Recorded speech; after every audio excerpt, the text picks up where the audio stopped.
Batman, o Cavaleiro da Noite, protetor da cidade gótica e um dos heróis mais icônicos do mundo. Coringa, o príncipe palhaço do crime e um dos terroristas mais sádicos que o universo DC já viu.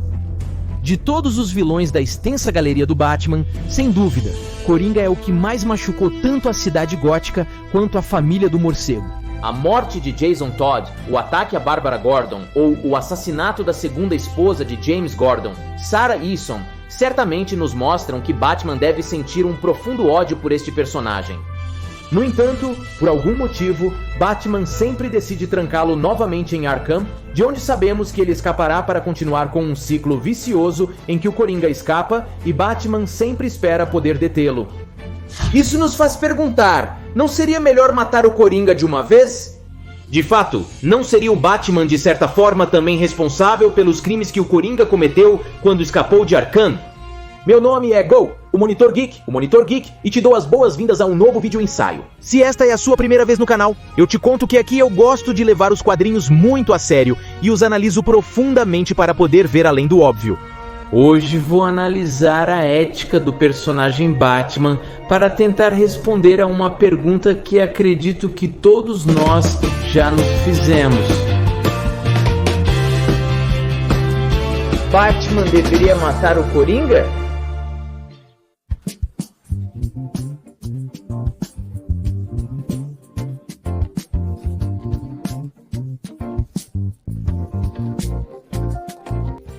Capítulo 1. Breve história ética do Batman.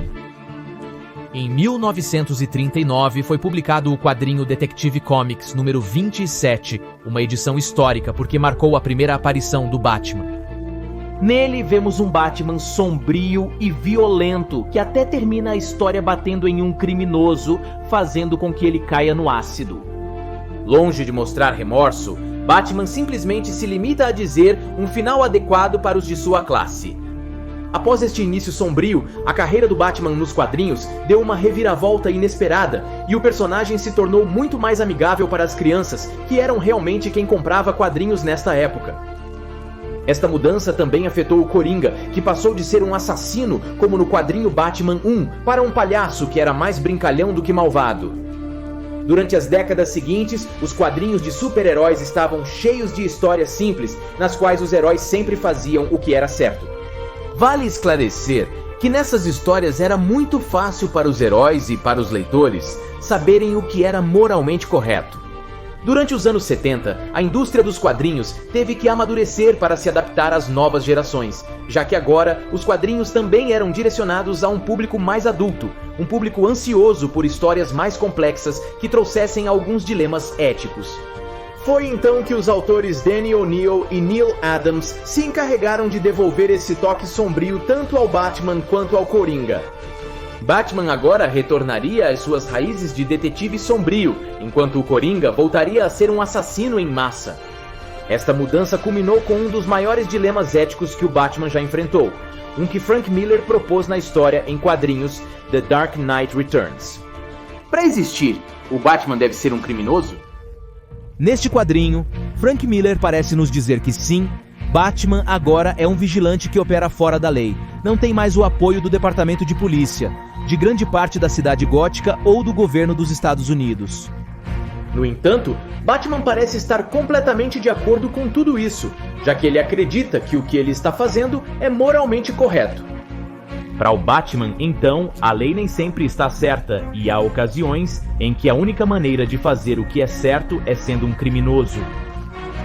Este quadrinho de Frank Miller é tão transcendental que este dilema ético é um dos temas mais comuns dentro das histórias de super-heróis após 1985. Vemos isso em Watchmen, Batman vs Superman, Guerra Civil, a trilogia de Nolan de Batman, etc. Mas então, se o Batman não tem problemas em quebrar a lei pelo que ele acredita ser o certo, ele não deveria então matar o Coringa pelo bem de todos? Acontece que a resposta depende da teoria ética que se decide seguir. E na minha opinião, existem duas teorias muito relevantes e com posturas completamente opostas sobre este assunto, que são a teoria de Kant e o utilitarismo. Capítulo 2. Kant contra o utilitarismo. É certo roubar para alimentar uma criança que está morrendo de fome?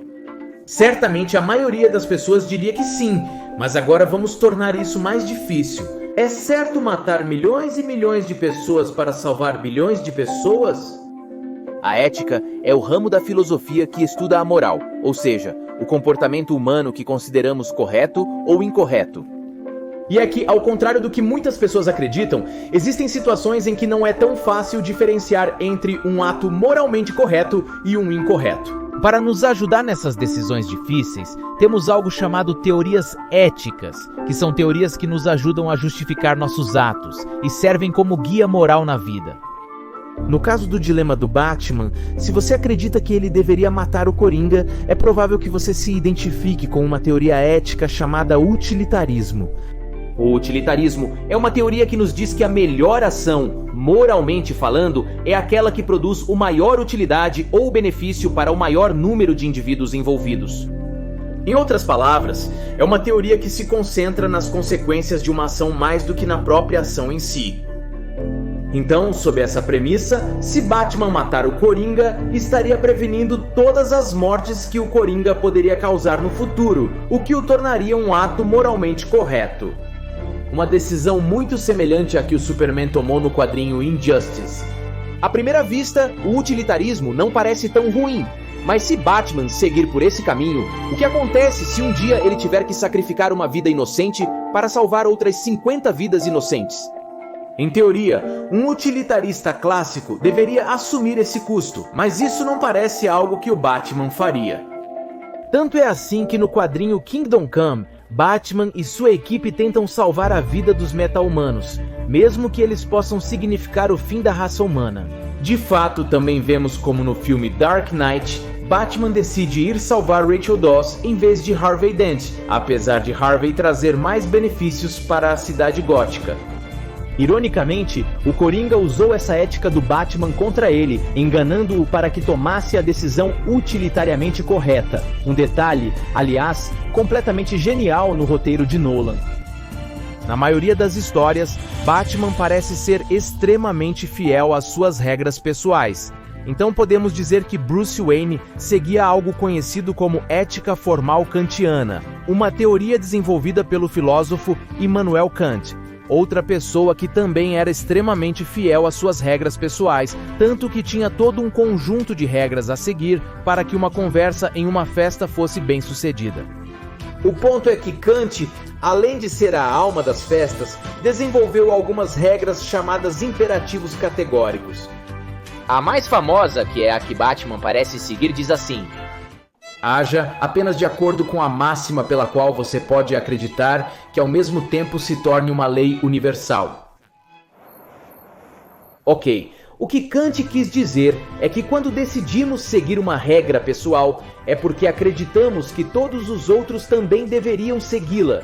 Em outras palavras, se você acredita que passar tempo com sua família é moralmente correto, é porque você acha que todos deveriam passar tempo com suas famílias. Mas por outro lado, se você mata, você concorda que matar é uma opção e de certa forma concorda que outras pessoas matem.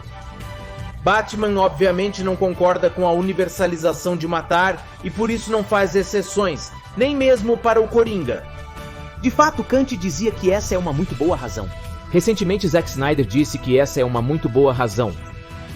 Recentemente, Zack Snyder disse em um evento público que Batman obviamente tem que matar, que é um mundo real. Mencionou que, assim como Watchmen falou sobre um mundo real, mencionou que, assim como Watchmen falou sobre super-heróis serem pessoas quebradas e os expôs como viciados, estupradores, megalomaníacos ou impotentes, seu universo DC e seu Batman buscavam expor o fato de que os filmes de super-heróis estão quebrados e que não lidam com as consequências reais do mundo.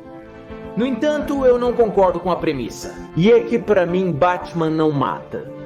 Não significa que ele nunca tenha matado. Ao longo da história dos quadrinhos, tanto Batman quanto Superman mataram em situações extremas. Significa que eles não matam como personagens, como o Justiceiro fariam. Para mim, Batman é como personagens como o Justiceiro agiriam. Para mim, Batman é uma pessoa que faz de tudo para não matar, para encontrar outra solução e leva essa regra até suas últimas consequências. A tal ponto que em uma ocasião salvou o Coringa de morrer na cadeira elétrica por um crime que ele não cometeu. É assim que são os heróis. Não se trata de serem reais, trata-se de as situações em que estão imersos serem reais, mas são figuras a que aspiramos ser nesses momentos difíceis. Fico com as palavras que o Superman disse ao Batman no final do quadrinho Kingdom Come. Algo com o qual o Batman tem que lidar Kingdom Come. Algo com o qual o Batman tem que lidar que... Mais do que qualquer pessoa no mundo, se você tirar tudo do Batman, você fica com uma pessoa que não quer ver ninguém morrer. Se você gostou deste vídeo ensaio, A Dark Knight Returns e Watchmen, em que comparo estes A Dark Knight Returns e Watchmen, em que comparo estes quadrinhos com outros temas de filosofia, também te convido a seguir-me no meu Instagram pessoal. Eu sou o Go, o Monitor Geek, e nos vemos depois.